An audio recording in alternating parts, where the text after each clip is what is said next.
Сайн байнау. Ринат Хабибулинта Нартайхан байна. Нафтруллах татар дамджулан хугатса. Это что еще такое? Это такое, я так решил оригинальненько начать на монгольском языке. Правда, перевел через Google переводчик. Неплохо получилось. Ничего не понятно. Давай лучше по-русски. По-русски. Тогда давай сначала. Всем ассаламу алейкум и сенмисис и мира. С вами Ринат Хабибулин и татары сквозь время.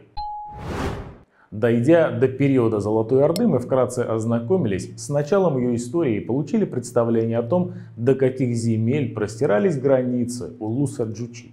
Мы также узнали о том, какие города были в этот период наиболее известны и представляли особую важность для золотоордынских ханов. Сегодня же мы поговорим о языках и культуре Золотой Орды. Города Поволжья были крупными культурными центрами, где развивалась литература, искусство, формировался общий разговорный литературный языки. В государствах чингизидов официальным языком был монгольский, который на письме передавался буквально уйгурскими буквами алфавита. Гильем Тарубрук рассказывал о том, что великий монгольский каган Мунке послал французскому королю грамоту на языке маолов, то есть монголов, но письменами уйгуров, то есть югуров. Несомненно, что и в улусе Джучи правящая элита государства довольно долго сохраняла монгольский язык. Так автор XIV века персидский историк Вассаф Аль-Хазрат писал, что хан Узбек разговаривал со своими приближенными Кутлук-Тимуром и Исой Гурганом по-монгольски. Монгольский язык был также официальным языком делопроизводства и дипломатических переговорах с другими государствами. В канцелярии египетских султанов, например, были специальные чиновники, переводившие документы с арабского на монгольский язык. В частности, историк Аль-Умари, говоря о переписке с золотоордынским ханом Дженибеком, отмечал, что письма иногда пишутся по-арабски, но большей частью пишутся к нему по-монгольски. В качестве официального языка монгольский использовался и внутри страны. Свидетельством тому могут служить верительные проезжие и иммунитетные грамоты на золотых и серебряных пластинах. Информация на таких грамотах всегда писалась по-монгольски буквами уйгурского алфавита. Использовался монгольский язык и в быту. Например, в богатом склепе близ Укека была обнаружена лирическая поэма на монгольском языке уйгурскими письменами на бересте. Однако несомненно, что монгольский язык, даже будучи официальным, не был широко распространен, а оставался уделом узкого круга аристократии. Основным языком общения в городах и степных районах улуса Джучи были различные диалекты кыпчакского языка. Именно на основе этого языка, тюркского языка агусского типа, в городах Золотой Орды начал формироваться общегородской тип функционального языка, или, как говорят, общегородского кайне. О характере этого языка и его распространенности среди различных слоев городского населения могут свидетельствовать археологические находки. На одной из них, в месте, где некогда находился город Сарай-аль-Джадид, тушью нарисованы две рожицы и написано по-кыпчакски: «Карикатура, клянусь Аллахом, руку приложил Али, сын Мухаммада». Также сохранились стихи, нацарапанные на большом кувшине, обнаруженном в городе Сарайчике. Там было написано: «Лишив меня чести и славы, ты отнял у меня чашу золотую, наполнив чистым вином чашу, обратил ее в золото». Именно на основе этого общегородского кайне и норм литература булгарского и караханитских языков сформировался литературный золотоордынский язык, поволжский тюрки. На нем созданы такие произведения старотатарской литературы, как Гулюстан бит Турки Сейфа Сараи, Мухаббат Наме аль-Харизми, Хасров и Ширин Кутба, Нахдж аль-Фарадис, Махмуда аль-Сараи, Аль-Булгари, История пророков, Баргузи и многие другие, не дошедшие до нас произведения. Так, поволжский тюрки функционировал среди татар Восточной Европы в качестве литературного языка вплоть до середины XIX века. Одновременно в среде интеллигенции и знати были распространены персидский и арабский языки, языки поэзии и богослужения. Особенно широким было проникновение их после принятия ислама при Узбек-хане. В то время арабская графика начинала функционировать как ведущая форма письма, а арабский и персидский языки становились полноправными языками золотоордынской культуры. В XIII и XIV веках в Сарае жили великие писатели и ученые, творившие на арабском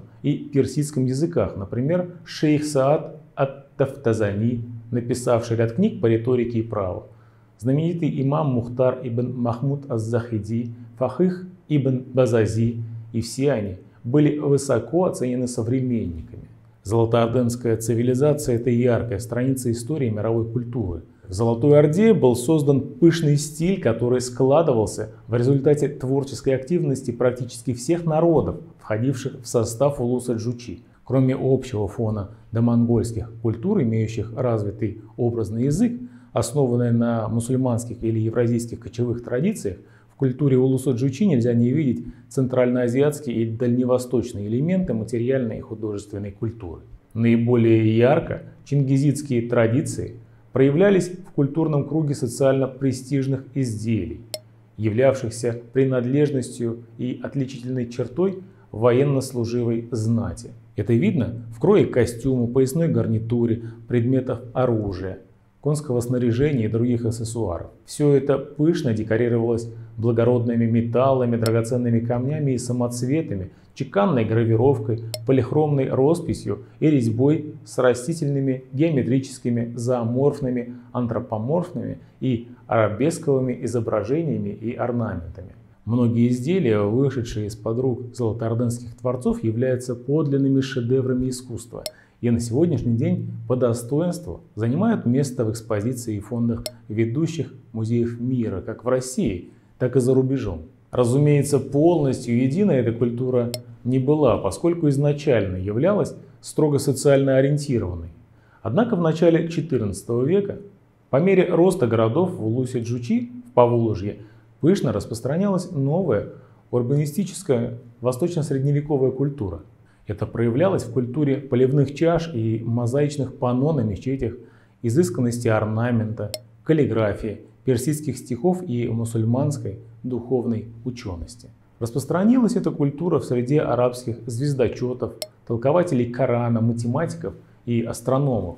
Расцвет золотоордынской культуры был таким ярким и насыщенным, что эта цивилизация, в свою очередь, повлияла на материальную и духовную жизнь всех окружающих государств. Благодаря этому высокохудожественные произведения мастеров Золотой Орды получили широкую известность далеко за ее границами. Например, встречались в дворцовом обиходе русских правителей, церковных иерархов.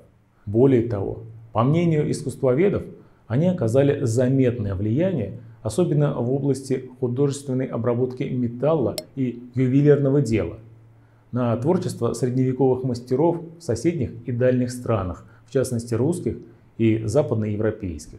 Рост большого количества городов Золотой Орды в XIII-XIV веках, сейчас известно около 100 таких городов, явление уникальное в истории Средневековья. Практически на пустом месте возникали не просто отдельные города, а целые земледельческие области, ставшие центром особой цивилизации, сочетающих степную кочевническую и оседлую мусульманскую культуры. По образному выражению историка Федора Давыдова, золотоордынские города периода рассвета представляли смесь среднеазиатских мечетей и минаретов, эрзацев и поливной посуды с деревянными срубами и кочевническими юртами.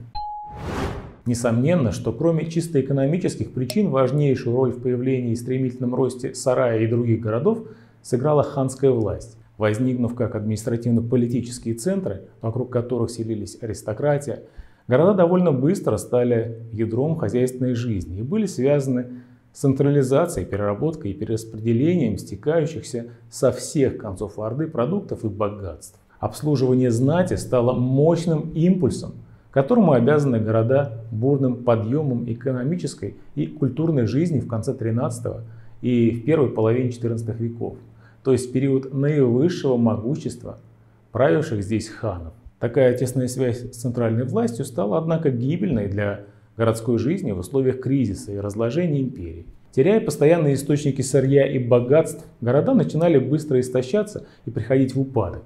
Этому в немалой степени способствовала большая концентрация жизни основной части степного населения, кочевавшими со своими стадами, засушливые степи и в принципе не зависящие от сарайских ханов.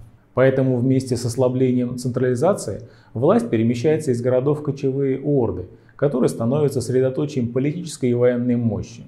Но до тех пор, пока симбиоз оседлых и кочевых областей сохранялся, пока ханам удавалось сдерживать сепаратизм знати и удерживать в подчинении непокорные народы, улус Джучи был непобедим. Культура кочевников, благодаря их высокой мобильности, всегда обогащалась сильнее в результате более частых пересечений и контактов с многочисленными соседями. Монголо-татарские завоевания и возникновение улуса Джучи привели в действие еще более широко охватывающие культурно-исторические процессы. Как империя Золотая Орда соединила в единую политическую плоскость земли, населенные носителями самых разнородных культур, что обусловило не только взаимообмен социально-политическим опытом и усиление торгово-хозяйственных связей, но и интенсивное межкультурное взаимодействие. Золотая Орда впитала в себя культурные традиции многочисленных народов и племен Евразии, синтезировав новую культуру, ставшую ярчайшим самобытным феноменом. Тема Золотой Орды очень важна при разборе этногенеза татар, поэтому наш следующий выпуск будет также посвящен Золотой Орде, а также той ситуации в плане религии, которая существовала в улусе Джучи в тот период. Обязательно подпишитесь на наш канал, поставьте мощный адиль этому видео, адиль по-монгольски лайк, и не пропустите новые выпуски. С вами был Ринат Хабибуллин и Татары сквозь время. Та нарын хуфт бурхан баяртай ба амар амгалан. Пока.